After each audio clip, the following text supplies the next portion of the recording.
नमस्कार साथियों, स्वागत है आपका हमारे YouTube चैनल यमुना एक्सप्रेसवे गुरुदेव real estate developers private limited पर। तो साथियों, मेरा नाम है कनुज।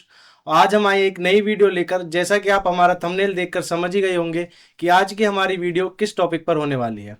तो साथियों, जैसा कि आप सब जानते हैं, हम हर बार हम एक नई वीडियो लेकर आते हैं जो कि एक नई न्यूज़ होती है, जो कि एक नई अपडेट होती है। तो हम पूरी कोशिश करते हैं उस अपडेट को आप तक पूरी पहुंचाने की। तो साथियों, आज हमारी वीडियो में हमारे साथ बैठे हैं हमारी कंपनी के डायरेक्टर मिस्टर नरेंद्र यादव जी। तो देरी ना करते हुए हम शुरुआत करते हैं हमारी आज की वीडियो की। तो सर, आज की जो हमारी वीडियो होने वाली है जी। तो वो है यमुना प्राधिकरण ने जो न्यू स्कीम लॉन्च करी है RPS 09/2025। जी। तो सबसे पहले मैं आपसे जानना चाहूंगा कि आप पहले हमारे व्यूवर्स को थोड़ा ये जानकारी दीजिए कि अब से पहले से जो हमारी स्कीम्स आ रही हैं उनका आप तक कैसा रिजल्ट रहा है और वो कब से स्टार्ट हुई हैं और कितने प्लॉट्स उसमें आते हैं, मतलब चलते आए हैं अब तक। साथियों नमस्कार। देखो कनुज जी, लगभग जो पहली स्कीम जो आई थी वो 2009 में आई थी। तो 2009 में जो प्लॉट आए थे 21,000 प्लॉट आए थे। जी पहले इन्होंने कर दिए थे 42,000 प्लॉट, लेकिन फिर काट के उसको 21,000 प्लॉट कर दिया था। जी क्योंकि उसमें मतलब ये आगे भाई 42,000 प्लॉट कैसे आगे डेवलपमेंट कर पाएंगे नहीं कर पाएंगे, तो इन्होंने 21,000 प्लॉट दिए थे। वो लगभग एप्लीकेशन जो आई थी वो डबल आई थी, करीब 42,000।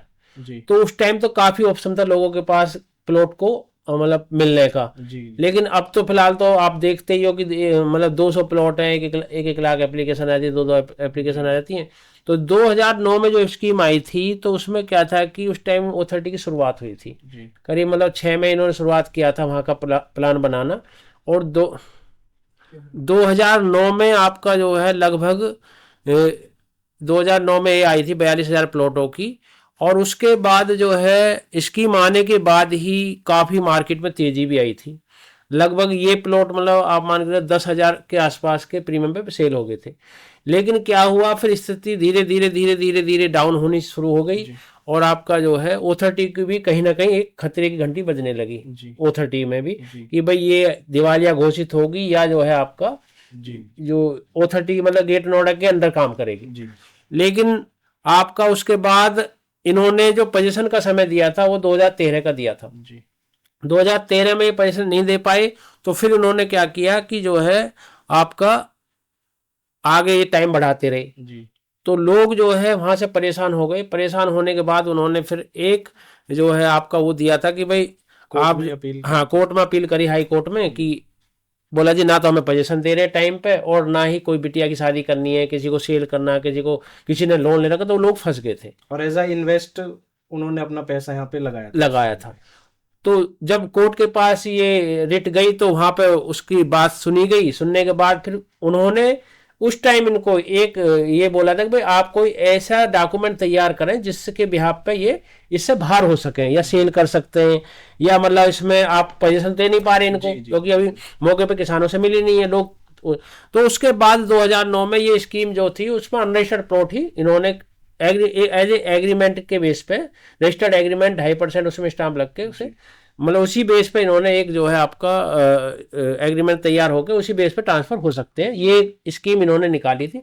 उसी बिहाफ पे ये ट्रांसफर हुए। जी उसके बाद 2014 15 16 17 18 में 8 6 7 स्कीम हो रही। जी जी उनका भी मतलब आप ये मान के चले कि शुरू में तो आपका 2014 में भी कम लोग आए थे, लेकिन उसके बाद धीरे धीरे धीरे धीरे लोग बढ़ते चले गए। क्योंकि यहाँ पे जैसे ही बीजेपी आई 2017 में, धीरे धीरे लोगों में जोश हाँ, बढ़ता जोश चला आने के गया। जैसे 2017 में आई। 2019 में क्या हुआ था, 2019 में इन्होंने स्कीम निकाली थी 16,500 के रेट से, जी और रीसेल वैल्यू 10,000 रुपये थी। जी उस टाइम हम वहाँ पे हमारा ऑफिस भी उधर साइड पे ही था, तो हम कैनोपी लगाते थे। लोग मतलब लाइन में लग के उन्होंने प्लॉट खरीदे थे जी कि भाई सरकार तो दे रही है 16.5 में और हम जो है क्या नाम है आपका, हमें मिल रहा है 10,000 में। जी तो बिल्कुल। लोगों ने लाइन लगा के जो है प्लॉट लिए थे। तो वो 2009 की स्कीम है जिसमें अनरजिस्टर्ड प्लॉट ट्रांसफर। जी फिर क्या हुआ था कि इन्होंने फिर कंडीशन लगा दी, बीच में बंद भी कर दिए थे इन्होंने कि भाई जी ट्रांसफर पहले खोल दिए थे, फिर बंद कर दिए थे, फिर दोबारा ओपन कर दिए थे, अभी जी ओपन ही है। अच्छा लेकिन अच्छा 2016 के बाद जितनी 2000 मतलब 9 के बाद जितनी भी स्कीम आई हैं, वो सारी स्कीमों में आप मान के चलें कि आपका अनरजिस्टर्ड प्लॉट ट्रांसफर नहीं है। पहली रजिस्ट्री कंपलसरी है, वो किसान का हो या जनरल हो कोई भी हो, पहली रजिस्ट्री उसमें कंपलसरी है। तो उसके बगैर यदि आप रजिस्ट्री नहीं होगे तो आपको सेल परचेज नहीं करते। जी कुछ लोग करते हैं सेल परचेज एज ए मतलब रूल के खिलाफ, जीपी एग्रीमेंट विल पे, लेकिन उसमें थोड़े से पंगेबाजी है, तो इसलिए जो है वो अलाउ भी नहीं है, क्योंकि अथॉरिटी जीपीए को कभी मानती ही नहीं है। जी तो जो भी मतलब मैं अपने व्यूवर से ये कहना चाहता हूँ, जो भी प्लॉट लेते हैं 2009 के बाद को सभी रजिस्टर्ड प्लॉट लेने चाहिए। उससे पहले मतलब अनरजिस्टर्ड प्लॉट नहीं लेने चाहिए, क्योंकि उनके डॉक्यूमेंट पूरे नहीं हो पाते हैं। जी बिल्कुल। तो आप एक चीज और हमारे व्यूअर्स को बताइए कि जो पहले स्कीम आई है अब तक, पिछली जो 8 स्कीमें आई है और ये 9वीं स्कीम हमारी आई है RPS09, तो इस स्कीम में और जो पिछली स्कीम हमारी आई है, तो इसमें आपको क्या अंतर देखने के लिए मिलता है, इसमें क्या कुछ अलग हमको देखने के लिए मिलेगा? भाई स्कीम में तो वैसे तो ज़्यादा डिफरेंस नहीं है, लेकिन मेन डिफरेंस जो है वो मतलब आप मान के संख्या बढ़ गई है। जी, जो फार्म भरने की जो संख्या थी, एप्लीकेंट्स हमारे बढ़ गए एप्लीकेंट हैं। बहुत ज़्यादा बढ़ गए हैं। मतलब पहले बहुत आसान था प्लॉट मिलना, लेकिन अब तो मतलब बहुत बड़ी चीज़ हो गई है कि अब तो लक बाई चांस हो गया। लक बाई चांस भी मतलब एक्स्ट्रा ऑर्डनरी, जी कि बिल्कुल। भाई आप मान लो 1000 लोगों में से एक बंदा। एक आदमी चुना जा रहा है, जी बिल्कुल। तो वो तो मतलब एक्स्ट्रा ऑर्डिनरी लखवाला ही होगा जिसको, जो बाकी ज्यादा डिफरेंस नहीं है। रूल एंड रेगुलेशन सब वही है, पुरानी है। जी जी बस ये रजिस्टर्ड और अनरजिस्टर्ड का अंतर पड़ गया है। जी जी सेल परचेज पुराने प्लॉटों की इसलिए ज्यादा होती है अब भी, कि भाई वो अनरजिस्टर्ड सेल हो जाते हैं। जी जी। ठीक है। एक मेरा पर्सनल क्वेश्चन आपसे है, जैसे कि हमारी 2009 में स्कीम लॉन्च हुई थी, तो तब की जो दरें उस हिसाब से जो लॉन्च हुई थी और आज का रेट देखा जाए तो उसमें काफी बड़ा डिफरेंस आ चुका काफी है। डिफरेंस है। तो उस पे आप कुछ भाई बताना पहले चाहेंगे? जो 2009 में जो आपका आई थी स्कीम, जी वो 4750 रुपये जी मीटर आई थी, बिल्कुल। लगभग 14,25,000 में 300 मीटर का था। लेकिन उसके बाद बढ़ते बढ़ते बढ़ते बढ़ते आज जो 35,000 का रेट हो जी गया। और अब तो पिछले 2 साल से तो ये काफी इंक्रीज कर रहे हैं। पहले भी 30-35% रेट बढ़ाया था, अब दोबारा 30-35% रेट, क्योंकि रिक्वायरमेंट बढ़ गई है। जी बिल्कुल। बड़ी बड़ी चीजें आ रही हैं, आपका एयरपोर्ट आ रहा है, फिल्म सिटी आ रही है, और वर्ल्ड लेवल की जितनी भी कंपनी है जी वो भी आप मान लो, व्यूवर्स को इस बात पर आप थोड़ा सा ध्यान दें कि वर्ल्ड लेवल की जितनी टॉप क्लास की कंपनी है उन सभी ने यहाँ पे धरातल पे जमीन खरीद ली है। जी और जब ये सब चीजें जो है आपका जमीन पर आएंगी, आपका पटल पे आएंगी, तो उस टाइम आपको पता पड़ेगा भाई हाँ तो ये भी आ गया, ये भी आ गया, ये भी है। अभी तो लोगों को पता ही नहीं कि यहाँ पे किस किस कंपनी ने प्रॉपर्टी खरीदी है, जमीन खरीदी है। लेकिन बहुत बड़ी बड़ी हाई लेवल की कंपनी जो वर्ल्ड की हैं उन सब ने यहाँ जमीन खरीद ली है, क्योंकि बहुत बड़े बड़े प्रोजेक्ट यहाँ आ रहे हैं। तो इस वजह से जो है अब तो लोगों का मतलब यहाँ पे प्लॉट लेना एक सपना बन गया है। जी जी। तो जैसे कि मैं आपका कहने का मतलब एक तात्पर्य ये है कि जैसे कि दिल्ली हमारा अलग चीज के लिए जाना चाहता है, हमारा गुड़गांव आईटी के लिए जाना जाता है, तो उन सब का एक मेल हमको यमुना सिटी में हमको यहाँ पे देखने के लिए मिलेगा। मतलब आप ये मान के चले गुड़गावा गुड़गावा में मेरे हिसाब से जी उतना जितने लोग वहाँ पे मतलब लोगों ने खरीदा है या जी मतलब पैसा इन्वेस्ट किया है, क्योंकि वहाँ का इंफ्रास्ट्रक्चर अच्छा नहीं है। जी जमीन के नीचे का जो वो है बहुत अच्छा नहीं है जो जी यहाँ के मुकाबले। जी तो वहाँ पे क्या एक प्लस पॉइंट लोगों को ये लगता था कि भाई वहाँ एयरपोर्ट है नज़दीक में, जी तो बिल्कुल। इसलिए आईटी का वहाँ मतलब एक बाहर सी बह गई थी कि भाई आईटी आईटी आईटी आईटी। लेकिन वो एग्जाम्पल कुछ हद तक तो हमारे नोएडा ने पूरा कर दिया कवर है। कर लिया। और अब जो है आपका एयरपोर्ट आ रहा है, जी तो पूरा मतलब आईटी का हब होगा जी हमारा जो ये यमुना। तो वो भी जो है अब ज़्यादातर लोग देखा है कि हमने पिछले 4 से 5 साल में जो लोगों को इन्वेस्ट कराया है या जी प्लॉट दिए हैं, तो वो लगभग जो है आपका 30% 40% गुड़गांव में से लोग आ रहे हैं इधर जी इन्वेस्ट करने के लिए। जी क्योंकि पहले लोग सोचते थे कि भाई गुड़गांव डे बाय डे, लेकिन वहाँ रेट इतने इंक्रीज हो गए हैं, रेट हो हर आम लोगों के दायरे से बाहर हो गया है। तो इसलिए लोग ज़्यादा से ज़्यादा यहाँ पे भाई इंफ्रास्ट्रक्चर भी अच्छा है और आपका जो आने वाला समय लोगों को नज़र आ ही रहा है, जी तो लोग ज़्यादा से ज़्यादा यहाँ इन्वेस्ट कर रहे हैं। जी जी। हाँ। तो इस स्कीम को देखते हुए हमारे पास एप्लीकेंट्स की क्वेरीज आती हैं कि ये लोकेशन जो है, आपको पता है कि सेक्टर 18 की एक पॉकेट 9 भी नई पॉकेट आ रही है, हाँ जी, हाँ जी। तो इसकी लोकेशन सब हमसे जानना चाहते हैं, तो एक बार आप वो भी बताएं हमारे व्यूवर्स को मैं कि वो बता लोकेशन कहाँ पर है। कहाँ पे लोकेशन है जो अभी आई है। जी ये आपका सेक्टर 18 है। जी अभी आप हमारी जो एंट्री है वो आपकी, एक तो एंट्री ये हो गई है, ये जी वाली 7A पॉकेट के 7A पॉकेट, पास। जी ये वाली एंट्री हो गई। जी एक हमारी एंट्री ये सेक्टर 20 से, ये वाली 100 मीटर यहाँ दूर से, से। हाँ यहाँ से जी आप जा सकते हैं। जी और जो वो एक्टर सेक्टर पड़ेगा वो आप इस एरिया में, इस एरिया में, जी पॉकेट ये 8 के 8 पास। पॉकेट है, 1A 1B है, जी 5A पॉकेट है, आईजे के बैक साइड मानो आप। जी बिल्कुल। तो लोकेशन इसकी बेस्ट है। लोकेशन भी काफी इसकी हाँ प्रीमियम मानी हाँ, जाएगी। ये वाली, ये जो लोकेशन, इस लोकेशन पे ये जो है आपका जी ये आएंगे प्लॉट। तो सर जैसे कि हमने पिछली स्कीमों में देखा है, जो भी अब तक 7-8 स्कीम आई है, और ये जो RPS09 आई है, पहले स्कीमों में हमको जो प्लॉट साइज देखने के लिए मिलता था वो मल्टीपल प्लॉट साइज मिलते थे, और इस स्कीम में बस हमको 200 स्क्वायर मीटर के प्लॉट साइज मिले हैं। तो इस पे आप क्या कहना चाहेंगे, आपका व्यूज आपके क्या होंगे? ऐसा था कनुज जी, मैं अपने व्यूवर्स को बताना चाहता हूँ कि पहले क्या था कि कंडीशन रेरा की इतनी नहीं थी।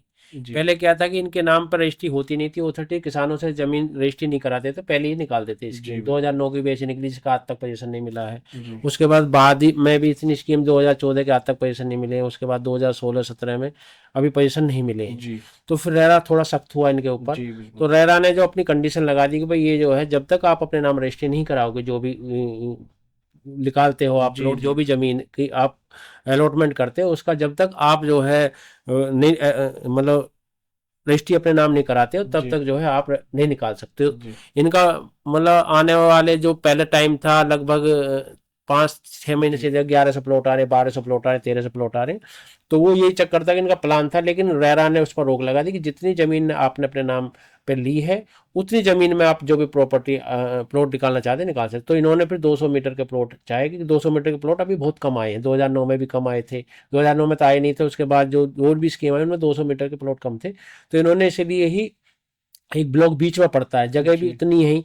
अब उसमें 10 प्लॉट उसके निकाल दे, 10 प्लॉट उसके निकालते, तो मतलब बेकार हो जाता है। इन्होंने जो है 300 मीटर के, मतलब अभी सेक्टर 18 में आप मान के चले लगभग 200 मीटर का कोई प्लॉट है ही नहीं। जी तो बिल्कुल। इसी वजह से इन्होंने 200 मीटर के प्लॉट, भाई 60 मीटर भी है, 90 मीटर भी, जी 120 मीटर भी, 162 मीटर भी है, लेकिन 200 मीटर के नहीं है। तो इसी वजह से इन्होंने 200 मीटर के प्लॉट अब दिए हैं। जी, इसमें हम एक पॉइंट एक और ऐड ऑन कर सकते हैं कि जैसे कि जो 200 मीटर का हमारा साइज है, हम्म। तो ये काफी एक कॉमन साइज माना जाता है। तो हाँ, इसमें जो आम आदमी है वो अच्छे से मतलब अपने बजट के अंदर अपना कंस्ट्रक्शन करा के रह करा सकता सकता है। है, ये हाँ हम कह सकते हैं। हाँ, जैसे 300 मीटर है, 300 मीटर में काफी देखो लोगों के उससे जी बजट से बाहर हो जाता है, जी लेकिन 200 मीटर का एज ए जितनी मकान की जरूरत होती है, जी जितनी हमें मतलब अपने मकान में रहने के लिए 3 BHK आ जाता है, ड्राइंग रूम आ जाता है, डाइनिंग जी आ जी जाता है।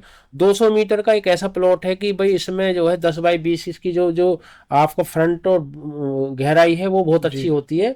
और आप इस वजह से जो है मतलब लोगों के उससे बजट के हिसाब से भी, और उसमें कंस्ट्रक्शन फिर कराना उसके हिसाब से भी बेस्ट बैठता है। तो ये साइज सबसे अच्छा माना जाता है तो सर। मीडियम परिवार के जी लिए। बिल्कुल। तो बाकी जो सर। हाई परिवार है वो तो कुछ भी ले सकते हैं, लेकिन मीडियम परिवार के लिए 200 मीटर साइज एज ए मतलब ए क्लास में माना जाता है। जी जी सर, इसमें अलॉट होने के बाद जो हम्म। हमारा एप्लीकेंट है, क्या वो इस प्लॉट को डिवाइड करा सकता है या फ्लोर वाइज उसको कंस्ट्रक्शन करा के बेच सकता है? देखो मैं बताऊं आपको, ये फ्री होल्ड नहीं है। जी आप नोएडा है, मैं अपने व्यूअर से यही कहना चाहता हूँ, आप इस पे ध्यान दें कि नोएडा, ग्रेटर नोएडा, यमुना, और अब न्यू नोएडा बसने जा रहा है। आगे आपका राया हेरिटेज बनेगा, राया अर्बन आगरा का बनेगा। लेकिन जो भी लीज पे, जो भी अथॉरिटी जमीन अलॉट करती है वो सब जी लीज पे होती है।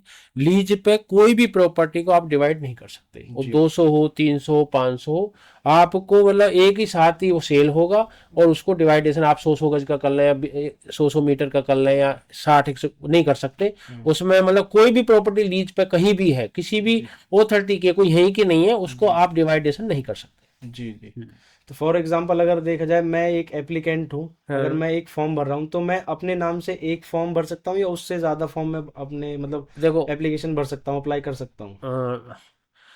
मेन तो ये है कि आप ये जैसे मान लो हस्बैंड वाइफ है, तो जी वो एक ही प्लॉट भर सकते हैं। जी तो यदि मान लो आप दूसरा प्लॉट भरते हैं, जी और यदि मान लो आपका उन्होंने उसको मतलब उनकी नज़र में आ गया, जी तो वो उसको मतलब आपको पेनल्टी भी लगा सकते हैं आप पे, जो मतलब जो आपने पैसा लगा उसको फोरफिट भी कर सकते हैं। जी जी तो मैं तो व्यूवर से ये कहूंगा कि आपको हस्बैंड वाइफ में से, ब्लड रिलेशन में मतलब हस्बैंड वाइफ में से एक ही प्लॉट भरना है, क्योंकि दूसरा प्लॉट आप भरोगे तो फिर जो है उसमें आप कहीं ना कहीं फंस सकते हो। जी जब वो वेरीफाई होने के लिए जाएगा तब हाँ वो वेरीफाई कैंसिल में कर तो दिया जाएगा। हाँ, उसमें क्या सॉफ्टवेयर के जी बाद मतलब आजकल लेटेस्ट सॉफ्टवेयर आ गए हैं, जी तो वो इनको कहीं ना कहीं उसको पकड़ लेता है, और जी जो वो फिर इसको उस पर एक्शन लेते हैं। और फॉर्म अप्लाई करते टाइम हमारे पास एक ऑप्शन आता है को एप्लीकेंट, हाँ, तो हमें वो ऑप्शन भरना चाहिए या नहीं भरना चाहिए? देखो को एप्लीकेंट की तो वैसे जरूरत नहीं है, जी क्योंकि यदि मान लो किसी के पास किसी के साथ मिस हैपनिंग भी हो जाती है, जी बिल्कुल। तो उसमें क्या होता है कि आज उस टाइम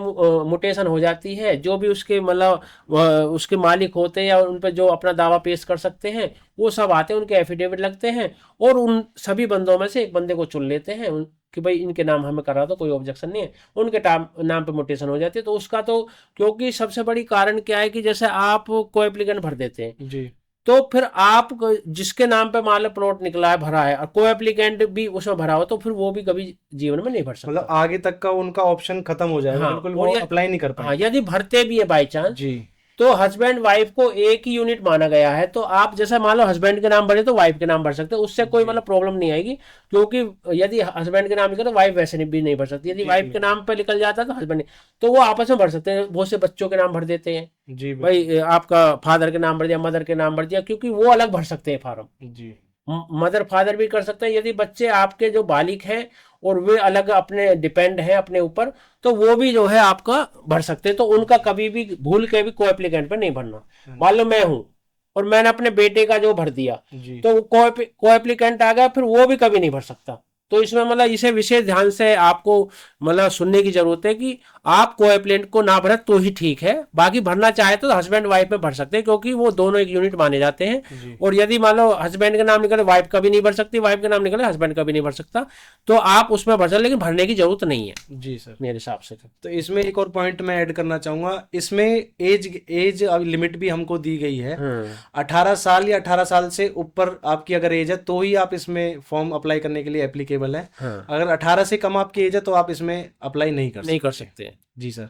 तो एक और मेरा क्वेश्चन आपसे ये है कि जैसे जो लास्ट स्कीम आई है उसमें अगर एप्लीकेंट का प्लॉट निकल गया है तो क्या वो अगली स्कीम में अप्लाई कर सकता है?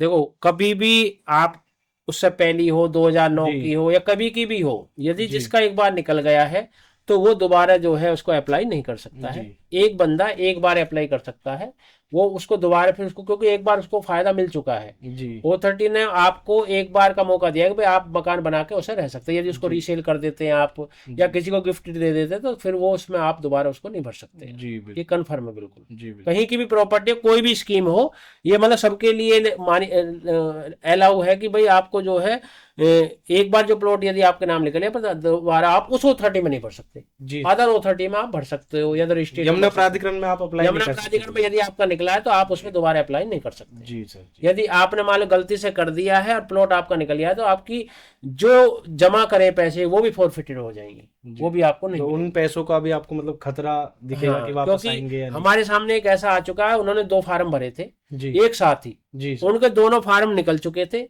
उस टाइम उनका जो सॉफ्टवेयर इतना अपडेट नहीं था, तो वो उनको नहीं पकड़ में आया था। लेकिन जब उन्होंने पैसे जमा करके बाद में जब वो लीज के लिए आए, जी तो जी लीज पर आने के बाद उनको पकड़ा गया और उसके बाद उनकी 32 लाख रुपए इन्होंने फॉरफिट कर लिए थे। टोटल पेमेंट जमा हो चुकी थी दोनों प्लॉटों में, एक प्लॉट के 32 लाख रुपए देखा जाए तो forfeit कर 32 लाख बहुत बड़ी। हाँ, वो हमारे ऑफिस पे ही आई थी मैडम। जी जी सर। तो इन्होंने उन्होंने मतलब मैंने तो ये बोला मैंने कि जी हम ये सब करेंगे, क्योंकि इन्होंने हर चीज पहले ही ब्रोशर में दी हुई है। जी सर। तो इसमें आप कोर्ट वोट का सहारा ले सकते हैं लेना चाहें तो। बाकी वैसे तो मतलब कुछ नहीं हो सकता, क्योंकि इन्होंने पहले ही सारी चीजें ओपन करी हुई हैं।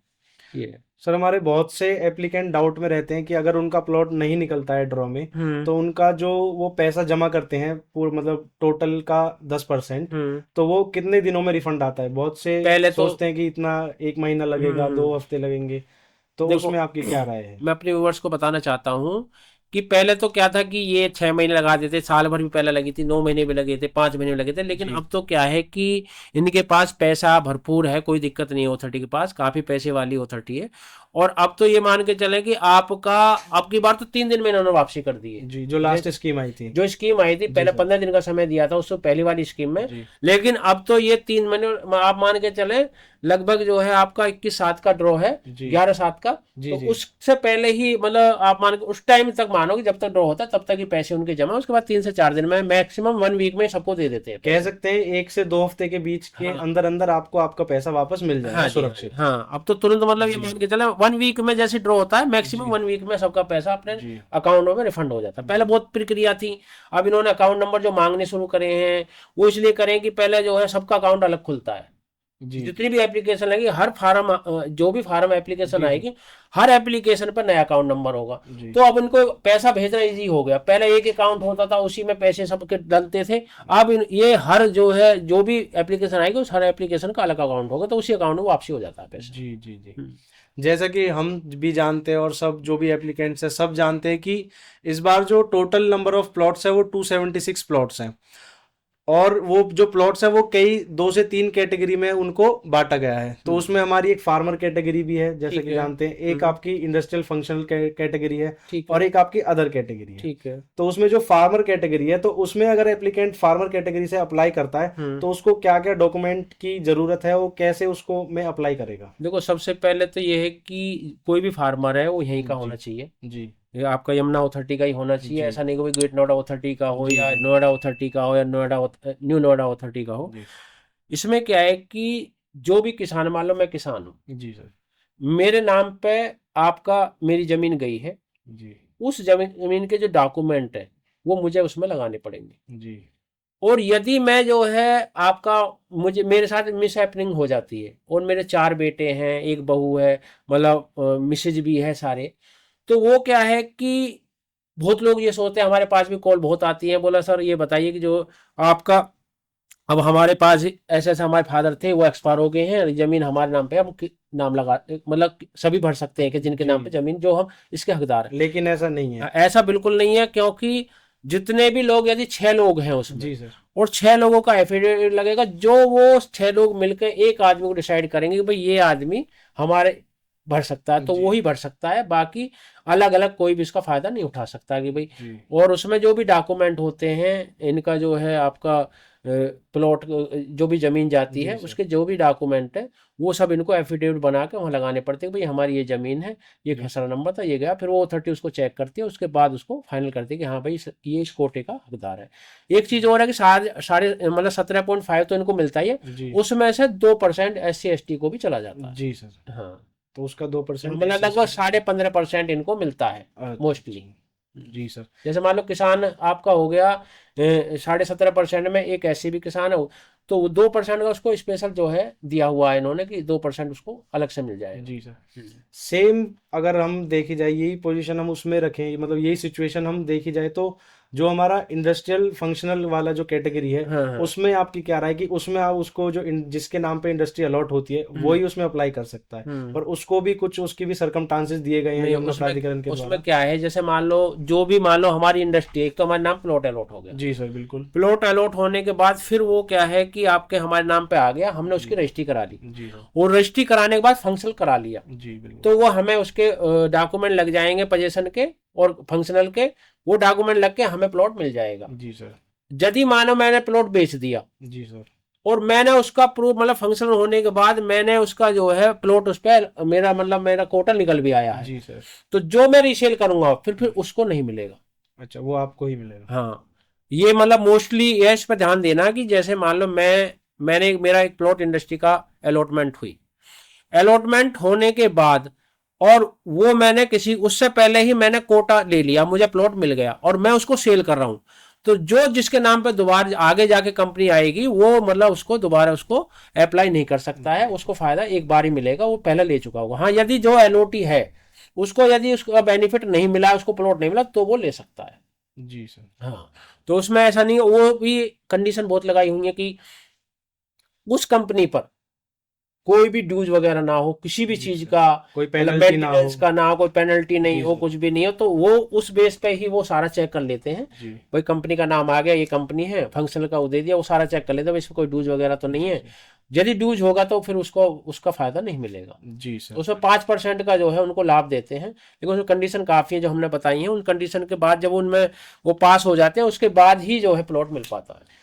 तो सर, जैसा कि बहुत से लोगों की हमारे पास कॉल्स आती हैं, वो डाउट में रहते हैं कि जो एससी और एसटी कैटेगरी के हैं, हाँ। जो कि यूपी से बाहर के हैं, तो क्या वो इस कैटेगरी से अप्लाई कर सकते हैं या नहीं? पैन इंडिया, जी देखो SC ST का जो होता है वैसे तो मतलब क्या इसमें दिया नहीं है अलग से, जी सर। फार्मर में ही दिया है, बाकी अलग से इनका कोई वो नहीं है, लेकिन उसमें क्या है कि जो जितनी भी मतलब अलॉटमेंट मनी लगती है जी उसका 5% लगता है, मतलब आधा लगता है। जैसे जी मान लो वैसे 7 लाख रुपए लग रहे हैं, तो जी वैसे 3.5 लाख रुपए, तो टोटल जो है मतलब आपका पैन इंडिया में पूरे में जी आप सर। अप्लाई कर सकते हैं, कोई भी परेशानी उसमें नहीं है, उसमें सबका ही, कोई भी SC ST का है। ऐसा नहीं है कि यूपी के लिए अलग है, दिल्ली के अलग लिए। क्वेश्चन आते हैं कि भाई हमारे पास ये हो सकते हैं शामिल, नहीं। मैं सभी से व्यूवर से यही कहना चाहता हूँ कि पैन इंडिया के टोटल SC ST जो है आप उसमें कर सकते हैं, जिसमें 3.5 लाख रुपए लगेंगे, वो सब लीगल है और वैलिड है। जी जी। हम्म। तो इसमें जो अदर कैटेगरी है उसमें हमको जो 35,000 से इन्होंने स्कीम लॉन्च करी है, हाँ। तो 200 स्क्वायर मीटर का जो रेट बैठता है वो हम्म। 70 लाख रुपए बैठता है। हाँ। तो हमें अगर हम अप्लाई करते हैं रजिस्ट्रेशन के हम्म। द्वारा, तो हमको उसका 10% देना होता है। हाँ। तो SC ST में हमको 3.5 लाख रुपए हाँ, मतलब सिर्फ रजिस्ट्रेशन में सिर्फ रजिस्ट्रेशन। उसका बेनिफिट सिर्फ रजिस्ट्रेशन में मिलेगा। यदि आपका प्लॉट निकल जाता है जी जी। तो फिर उसमें कोई मतलब आपको वो 3.5 भी जमा करने पड़ेंगे। जी बिल्कुल। उसका ये नहीं कि भाई वो बाद में हाफ हो जाएगा या ये बाद में जमा कर देंगे। वो सारे पैसे जो बाद में आपका प्लॉट निकल जाता है, जी सर। 3.5 जमा कर, 3.5 ये जमा करने हैं, प्लस जो और बाकी की रकम है वो भी आपको जमा। ये जो अर्नेस्ट मनी शुरू में जो जमा होते हैं अलॉटमेंट लेटर, अलॉटमेंट उसी में है, आप उसको बेनिफिट मिलता है जी SC ST को, जी। मतलब 3.5 लाख का इस उस स्कीम में। बाकी तो स्कीम में सब अलग अलग है, लेकिन उसमें ये है कि जितनी भी अर्नेस्ट मनी लगती है, जितना भी जो है अलॉटमेंट की वो लगता है, उतना ही जी उसका सर। आधा जो है उसमें लगता है। ये जी है। सर बिल्कुल।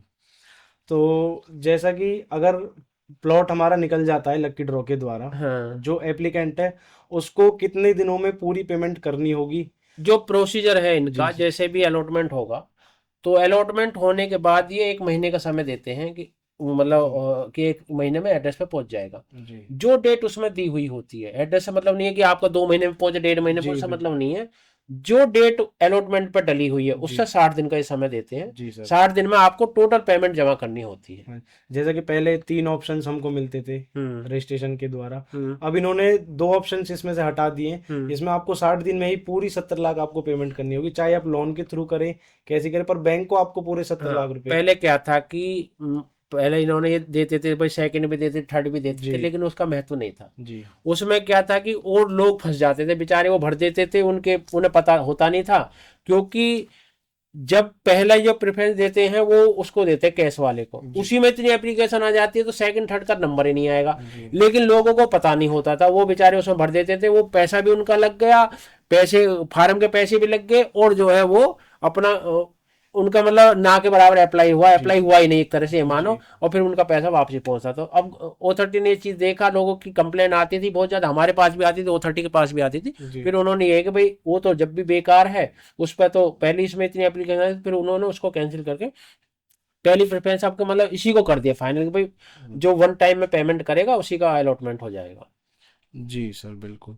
तो अलॉटमेंट के बाद इसमें हम लोन करा सकते हैं हम इस पे अपने देखो, प्लॉट पर? यदि आप अर्नेस्ट मनी है ये, इसमें भी लोन बैंक कर देता है। जी उसके बाद अलॉटमेंट होने के बाद यदि जो है आपको, व्यूवर्स को मैं ये बता देना चाहता हूँ कि ये मतलब क्वेश्चन ज्यादातर आते हैं कि यार हमारा निकल गया, नहीं सेल हुआ तो क्या होगा। जी तो मैं आपसे ये कहना चाहता हूँ कि जिसका भी मतलब, ये तो देखो अभी जो आपका अलॉटमेंट पे जो आपका लोन होता है, ये तो एज ए आपके जो आपने ITR भरी वो दिखाई और हो गया। जी लेकिन सर। जब आपका जो है अलॉटमेंट के बाद जो लोन होता है, उसमें आपकी जो है ID के ऊपर लोन होता है कि आप उसको चुका पाओगे नहीं। जी या भाई यदि आपकी बैंक के अनुसार ITR अच्छी है, या फॉर्म नंबर शीट है, या अच्छी कंपनी में आप सर्व करते हो, वो पर्सनल ID के ऊपर मतलब डिपेंड आपका करता है। इनकम प्रूफ और आपका सिविल स्कोर हाँ, देखा सिविल स्कोर उसके अच्छा हो आधार पर और आपको लोन आपका दिया जो जाता है। इनकम अच्छी हो, तो वो लोन उस टाइम हो जाता है। कोई जी दिक्कत, अलॉटमेंट पे मतलब बैंक कर देते हैं लोन, पहले से ही कर देते हैं। जी जी जी। हाँ। तो जैसे कि अलॉटमेंट के बाद इसमें आपको पोजीशन के लिए 4 से 5 साल का टाइम दिया जाता है। हाँ। अथॉरिटी आपसे टाइम लेती है कि इतना टाइम लगेगा डेवलप करने में। हम्म। तो सर इस पे जो फिर हमारा समय आ जाता है लीज डीड का और कंप्लीशन का, तो उसका सर जो उसमें समय मिलता है लीज हम्म। डीड का, उसके बाद जो हम पे पेनल्टीज लगती हैं कि अगर हम नई लीज डीड हम्म। करा पाए, हम्म। तो उस पे जो पेनल्टी लगती है कि वो किस हिसाब से पेनल्टी लगती है, कुछ आप हमारे व्यूअर्स को बताना चाहेंगे? हाँ, मैं व्यूवर्स को बताता हूँ। जैसे आप मान लो आज मेरा मैंने आपने इसमें जो है अप्लाई किया 200 मीटर में, और ये आपका प्लॉट निकल गया। तो ये अलॉटमेंट से इन्होंने फार्म में भी दिया हुआ है कि 5 साल का समय लेते हैं ये उसको डेवलप करने में। जब डेवलप हो जाएगा, आपका सीवर डल जाएगा, आपका अंडरग्राउंड लाइट हो जाएगी, आपका पिलर लग जाएंगे पावर के, और आपकी रोड बन जाएगी, उसके जी बाद क्या करते हैं कि ये फिर लेटर भेजते हैं लीज डीड का, चेकलिस्ट जारी चेकलिस्ट करते हैं। जारी करते हैं। उसके बाद भेजते हैं घर पे कि भाई आपका प्लॉट हमने लगा दिया जी मौके सर। पर, और आप जो है अब इसकी रजिस्ट्री करा लें। जी सर। तो वो क्या होता है, 6 महीने में रजिस्ट्री करानी होती है। जी सर। यदि 6 महीने में रजिस्ट्री नहीं कराते, तो यदि इन्होंने वहां पे आपका जो है लोगों से जुड़ी हुई सुविधाएं दे दी हैं, जैसे बिजली है, पानी है, तो फिर ये उस पर पेनल्टी लगा सकते जो हैं। इन्होंने हमको डेली नीड्स के पर हाँ, हम। लेकिन क्या हुआ है कि अभी इन्होंने किसी में भी नहीं दिया। अब जैसे IJ में दिए, तो जी IJ में सर। अब इन्होंने पेनल्टी लगभग चालू हो चुकी है। जी सर। तो उसमें क्या है कि पेनल्टी इन्होंने लगानी शुरू कर देते थे। तो पेनल्टी का जो शेड्यूल होता है, शुरू में जैसे मान लो पहली साल 4% होता है अलॉटमेंट का, जी सर। उसके बाद आपका दूसरी साल में 5% होता है, तीसरी साल 6% होता है। यदि बाई चांस जी उस टाइम भी आप नहीं ले पाते हो तो फिर ये 3 साल के बाद सर्किल रेट पर आ जाता है। वो सर्किल रेट पर फिर 4% लगता है। सर्किल रेट पर आने के बाद फिर पेनल्टी बहुत ज्यादा हो जाती है। फिर लोगों को क्या है कि या तो उसे बेचते हैं या फिर उसे बनाते हैं, क्योंकि पेनल्टी बहुत ही ज्यादा होती है। जैसे ग्रेटर नोएडा चल रहा है, ग्रेटर नोएडा में, यमुना में अभी, मतलब ग्रेटर नोएडा में, नोएडा में बहुत ज्यादा पेनल्टी है। जी कहीं के मतलब 30-30, 40-40, 50-50 लाख लोगों, 80-80 लाख तक लोगों पर पेनल्टी है जिन्होंने नहीं बनाए थे। जहाँ तक वो 13 कैंसिल भी कर दिए, लेकिन जो बचे हुए उनमें काफ़ी पेनल्टी है। तो जब सर्किल रेट पर पेनल्टी आ जाती है तो फिर उससे पहले ज़्यादातर बना लेते हैं, कंप्लीशन बना लेते हैं 50% या मकान बना लेते हैं। जी सर बिल्कुल। उसके बाद ही जैसे मान लो अब पेनल्टी एक चलती है, ये भी ध्यान रखो। जी मैं अपने सर। व्यूअर से बताना चाहता हूँ, पेनल्टी एक ही चलेगी। यदि आपने रजिस्ट्री नहीं कराई तो रजिस्ट्री की पेनल्टी और आपका कंस्ट्रक्शन की पेनल्टी अलग अलग नहीं चलेगी। यदि आपने रजिस्ट्री नहीं कराई है, आपका कंस्ट्रक्शन का भी ड्यू हो गया है और आपका इसका भी, तो एक ही पेनल्टी आप पे काम करेगी। और यदि आपने मान लो रजिस्ट्री करा ली है, कंस्ट्रक्शन नहीं कराया, तो भी आपको वही पेनल्टी लगेगी। और या कि आपके दोनों ही पेंडिंग है, रजिस्ट्री भी जी पेंडिंग है और आपका जो है कंप्लीशन भी पेंडिंग है, तो फिर आपकी एक ही पेनल्टी लगेगी, डबल पेनल्टी नहीं तो लगेगी। मतलब कंप्लीशन इंडिविजुअल पेनल्टी आपको नहीं देनी पड़ेगी, आपको एक ही पेनल्टी एक ही पेनल्टी लगेगी, अलग अलग पेनल्टी नहीं कि उस पर अलग देनी पड़ेगी, उस पर एक ही पेनल्टी लगेगी। जी सर।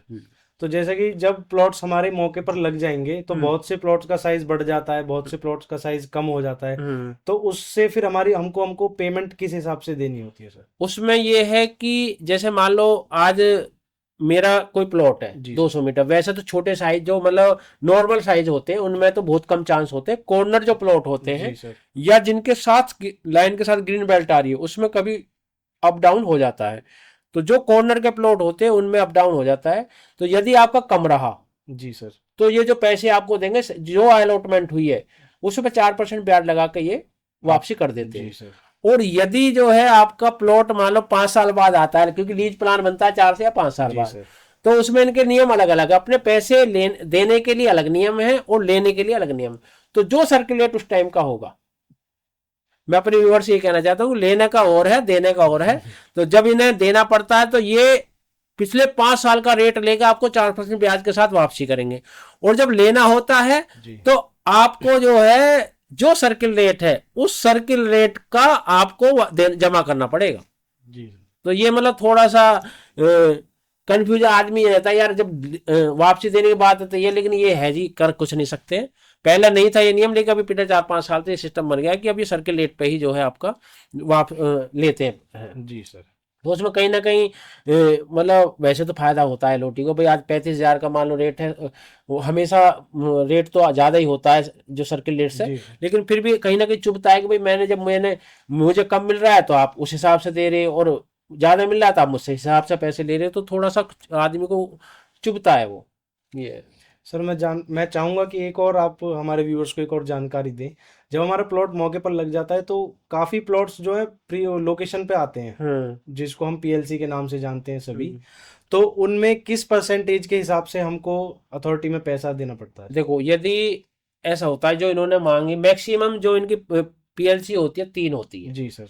आपका जैसे 18 मीटर हो गया, पार्क फेसिंग हो गया, कॉर्नर हो गया, 45 मीटर हो गया, मैक्सिमम ये पीएलसी लेंगे वो 15% लेते हैं। जी जैसे मान लो आपका कॉर्नर प्लॉट है, जी अकेला सर। कॉर्नर ही है, तो जी आपको सर। 5% देना पड़ेगा। मतलब उसमें उस जो हमारा अमाउंट है उसमें ऐड ऑन करके हमको देना हाँ, पड़ेगा। जैसे मान लो 70 लाख हो गए, 3.5 लाख हो गए 5% के, जी एक कॉर्नर के।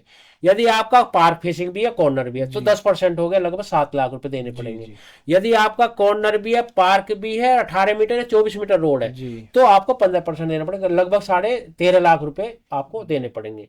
तो आप ये मान लीजिए 3.5, 10 मतलब 10.5 लाख रुपए देने पड़ेंगे। जी सर। तो एक मतलब एक का 5%, दो है तो 10% और 3 है तो 15%। तो जी लगभग ये मान के चलो मैक्सिमम जो ये पीएलसी लेते हैं वो 15% के लेते हैं। तो आपको लगभग यदि आपकी तीनों पीएलसी है, कॉर्नर भी है, पार्क भी है, बड़ी रोड भी है, तो फिर आपको जो लगभग 10.5 लाख रुपए एक्स्ट्रा देने होंगे। जी सर। हाँ तो ये सर काफ़ी अच्छी जानकारी आज आपने इस स्कीम की हमारे व्यूअर्स को दी। जी। तो हम हर बार कोशिश करते हैं हमारे व्यूअर्स को हर जानकारी पूरी डीप में देने की, जिससे हमारे व्यूवर्स का सारा मतलब डाउट हर चीज़ क्लियर हो जाए, तभी वो अच्छी जगह निवेश कर सके।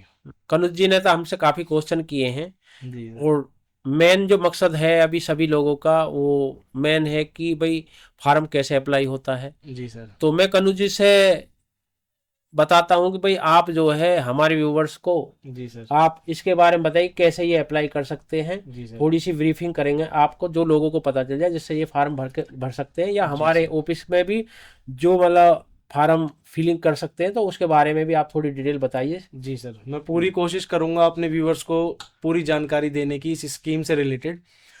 तो पहले तो मैं आपको इसकी एक आवश्यक सूचना दे दूं, जो हमारी डेट्स हैं। तो 21 अप्रैल 2025 को हमारी ये स्कीम लॉन्च हुई थी, और 21 मई 2025 को ये स्कीम क्लोज हो जाएगी। मतलब 1 महीने का आपको समय दिया गया है जिसमें आप अप्लाई कर सकते हैं। और जो इसका ड्रॉ है, जो इसका लक्की ड्रॉ होगा, वो 11 जुलाई का इसका समय दिया गया है 2025 में। तो इस स्कीम में हमें अप्लाई करने के लिए यमुना प्राधिकरण ने हमको एक वेबसाइट प्रोवाइड की है, जो कि है www.yamunaexpresswayauthority.com के नाम से हमको ये वेबसाइट दी गई है। तो साथियों, मैं एक और चीज़ आपको बताना चाहूँगा कि बहुत से फ्रॉड लोग इस मतलब फील्ड में बैठे हैं, जो कि सेम यूआरएल प्रोवाइड कर देते हैं, और बहुत से लोगों का पैसा वहाँ पर डूब जाता है। तो काफ़ी ध्यानपूर्वक इस वेबसाइट पर आप फॉर्म अप्लाई करें। और इस वेबसाइट का लिंक मैं अपने वीडियो के डिस्क्रिप्शन में आपको दे दूंगा। और अगर फिर भी आप मेरे से चाहते हैं कि मैं आपको एक और वीडियो पूरे प्रोसेस के साथ दूं, तो आप प्लीज़ मेरे को कमेंट में आप बताइएगा। आपको जो फॉर्म अप्लाई करना है वो पूरा प्रोसेस मैं आपको उस वीडियो के द्वारा समझाऊंगा। और आपको इस वीडियो के द्वारा जो भी आपकी क्वेरी हो, या इस स्कीम से रिलेटेड जो भी आपकी क्वेरी हो, आप हमारे दिए गए नंबर पर हमसे कॉन्टैक्ट कर सकते हैं। हमारी टीम आपकी पूरी सहायता करेगी, हर तरीके से हम आपको पूरा हेल्प करेंगे। और आगे भी हम नई वीडियोस लेकर आते रहेंगे, नई न्यूज़ की वीडियो, नई लोकेशंस की वीडियो। तो साथियों, हमारे यूट्यूब चैनल यमुना एक्सप्रेसवे गुरुदेव रियल एस्टेट को सब्सक्राइब और फॉलो लाइक करना ना भूलें। साथियों, हम आपके भविष्य के लिए बहुत मेहनत करते हैं कि आप अच्छी अच्छी जगह इन्वेस्ट करें जी और देखें कि भाई कहाँ पे इन्वेस्ट कर सकते हैं। तो आपसे यही रिक्वेस्ट है कि हमारे चैनल को ज़्यादा से ज़्यादा लोग सब्सक्राइब करें। जी उससे आपको ही बेनिफिट है कि आपके पास रेगुलर हमारी वीडियो आती रहेंगी, जिससे आप जो है डे बाय डे अपडेट होते रहेंगे। तो आप जो है हमारे चैनल को सब्सक्राइब करें। यदि वीडियो हमारी पसंद आती है तो उसको शेयर करें। गुरुदेव real estate developers private limited आपकी हर कसौटियों पर खरा उतरता है। जहां भी आपको उसको बोलेंगे कि भाई ये करना है, तो हम वही करेंगे। आप कमेंट के द्वारा कोई भी इन्फॉर्मेशन हमें दे सकते हैं कि भाई हम आपको वही वीडियो बनाकर देंगे। तो आप हमारे चैनल को ज़्यादा से ज़्यादा लोग सब्सक्राइब करें और हमें हिम्मत दें। नमस्कार साथियों।